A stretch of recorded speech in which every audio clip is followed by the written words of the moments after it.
2015 ஆண்டு அக்டோபர் 1ஆம் தேதி ஐக்கிய நாடுகள் மனித உரிமை பேரவையிலே நிறைவேற்றப்பட்ட தீர்மானம் இலங்கையும் துணை அனுசரணை கொடுத்து நிறைவேற்றிய தீர்மானம். துணை அனுசரணை கொடுத்தது என்று சொன்னால் அந்த தீர்மானத்திலே இருக்கிற விடயங்கள் இலங்கை நிறைவேற்றப்பட வேண்டும் என்று சொல்லுகிற அனைத்தையும் தாங்கள் நிறைவேற்றுவோம் என்று அவர்கள் கொடுக்கிற வாக்குறுதி தான்.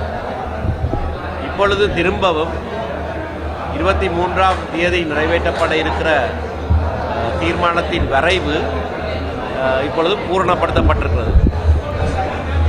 அந்த பூரணப்படுத்தப்பட்ட தீர்மானத்திலே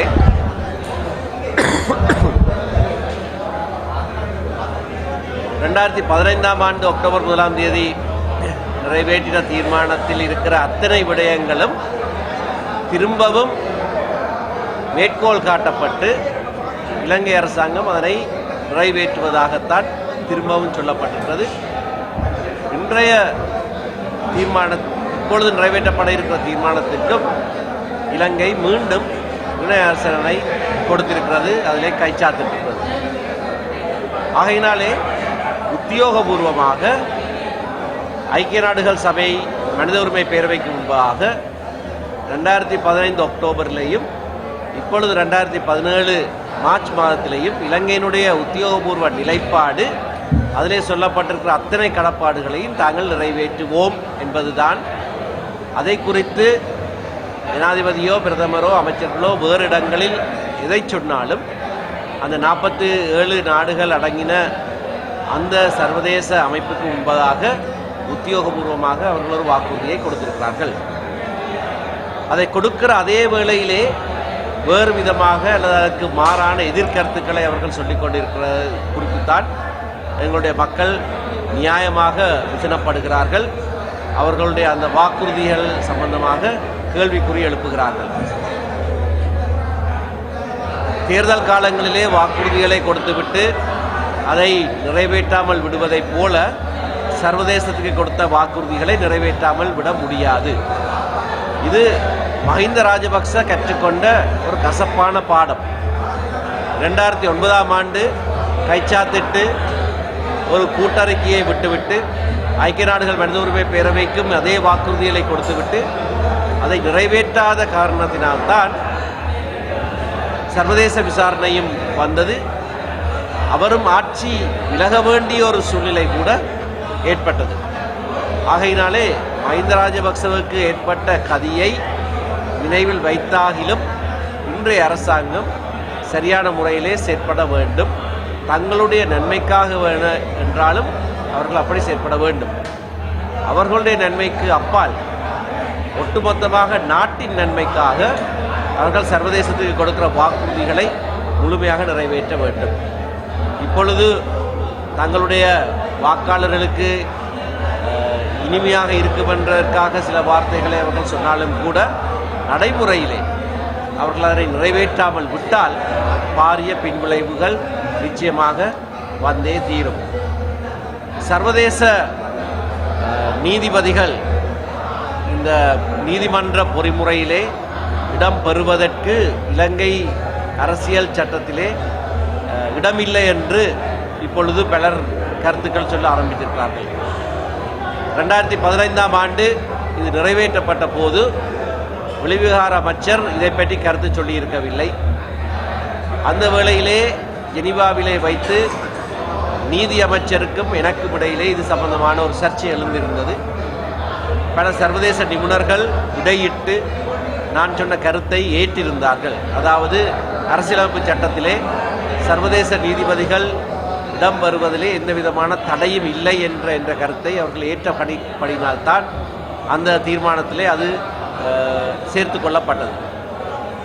இப்பொழுது அதே நேரத்திலே பிரதம மந்திரியும் அந்த காலங்களிலே சர்வதேச நீதிபதிகள் இலங்கை பொறிமுறையிலே ஈடுபடுவது இன்றைக்கு நேற்றைக்கு நடந்த விடயம் அல்ல, இதற்கு பல முன்னுதாரணங்கள் இருக்கிறது என்று சொல்லி அதனை நியாயப்படுத்தியும் இருந்தார். ஆனால் இன்றைக்கு பிரதம மந்திரி மற்றது வெளிவிவகார அமைச்சரும் கூட அரசியலமைப்பு சட்டத்திலே இதற்கு இடமில்லை என்கின்ற கருத்துக்களை சொல்லி வருகிறார்கள். இது தவறான ஒரு கருத்து. ஒரே ஒரு உதாரணத்தின் மூலமாக இதனை வெளிப்படுத்தலாம். சில வருடங்களுக்கு முன்னதாக இலங்கை பிரதம நீதியரசருக்கு எதிரான பாராளுமன்ற பொறிமுறை ஒன்று நடந்தபோது, அவர் பதவி விலக்கப்பட்ட போது, ஷிராணி பண்டார் நாயக்கா பதவி விலக்கப்பட்ட போது, அதற்கு எதிராக குரல் கொடுத்த யுஎன்பி அரசாங்கத்திலே முக்கிய பாராளுமன்ற உறுப்பினராக இருந்த அமைச்சர் விஜயதாச ராஜபக்ச அந்த வேளையிலே பாராளுமன்றத்திலேயே ஒரு தனிநபர் சட்டமூலத்தை வைத்திருந்தார். அந்த தனிநபர் சட்டமூலத்திலே நீதியரசர்களை பதவி விலக்குவதற்கான விசாரணைகளை பொதுநலவாய நாட்டு நீதிபதிகள் வந்து விசாரிக்க வேண்டும் என்று முன்மொழிந்திருந்தார். ஆகவே அரசியலமைப்பு சட்டத்திலே இடமில்லை என்று அவர் அன்றைக்கு அப்படியாக நினைத்திருந்தால் அந்த முன்மொழிவை அவரே செய்திருக்க முடியாது. இலங்கை அரசியலமைப்பு சட்டத்திலே எப்படியான ஒருவர் நீதிபதியாக நியமிக்கப்பட முடியும் என்ற எந்தவித கட்டுப்பாடும் கிடையாது. அவர் ஒரு சட்டத்தரணியாக கூட இருக்க வேண்டிய அவசியம் இல்லை.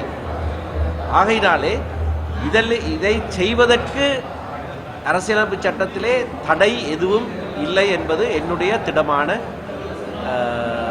சிந்தனை. ஆனால் அப்படித்தான் ஒரு தடை இருக்கிறதாக சொன்னாலும் கூட அந்த தடையையும் நீக்கி தாங்கள் சர்வதேசத்தோடு செய்து கொண்ட ஒப்பந்தத்தை நிறைவேற்றுவதுதான் இலங்கை அரசாங்கத்துக்கு கொடுக்கப்பட்டிருக்கிற பொறுப்பு. சர்வதேச ஒப்பந்தங்களிலே கைச்சாத்திடுகிற போது அதை கைச்சாத்திட்டு விட்டு அதற்கு பிறகு நாட்டின் சட்டங்கள் எங்களை இதை நிறைவேற்றுவதை தடுக்கின்றன என்று எவரும் சாட்டுப்போக்கு சொல்லக்கூடாது என்றது ஒரு அடிப்படையான சட்ட கோட்பாடு. ஃபேக்டும் சுட் செர்வண்டா என்று லத்தீன் மொழியிலே இதை சொல்லுவார்கள். ஆகையினாலே அந்த அடிப்படை கோட்பாட்டுக்கு அமைவாக ஏதாவது தடை இருக்குமாக இருந்தால் அதை சாட்டுப்போக்காக அவர்கள் சொல்ல முடியாது. அந்த தடையை நீக்க வேண்டிய பொறுப்பும் அதே அரசாங்கத்திற்கு தான் இருக்கிறது. ஆகையினாலே இந்த விடயத்திலே எந்த விதமான விட்டு கொடுப்புக்கும் இடமில்லை. ஆனால் அதே வேளையிலே இது நாளைக்கோ அல்லது நாளை மறுதினமோ நடைபெறப் போகிற ஒரு விடயம் அல்ல. இந்த நீதிமன்ற பொறிமுறை உருவாக்கப்படுவதற்கு முன்னதாக பல விடயங்கள் செய்யப்பட வேண்டியதாக இருக்கிறது. முதலிலே சர்வதேச குற்றங்கள் என்று விசாரிக்கப்பட வேண்டிய பல விடயங்கள் இன்னமும் இந்த நாட்டிலே குற்றங்களாக அறிவிக்கப்படவில்லை. அவைகள் முதலிலே குற்றங்கள் ஆக்கப்பட வேண்டும். அவைகள் பின்னோக்கி பாய வேண்டும். இப்பொழுதுதான் முதலாவது ஒரு விடயத்தை குற்றமாக அறிவிக்கிற வர்த்தமானி பிரசுரம் செய்யப்பட்டிருக்கிறது. வெளிந்து காணாமல் ஆக்கப்படுவது குற்றமாக செய்கிற ஒரு சட்டம் வரவிருக்கிறது. அப்படியாக பல விடயங்கள் முதலிலே இந்த நாட்டு சட்டத்திலே குற்றங்களாக அறிவிக்கப்பட வேண்டும். அதற்கு பிறகுதான் இந்த நீதிமன்ற பொறிமுறை உருவாக்கப்பட வேண்டும்.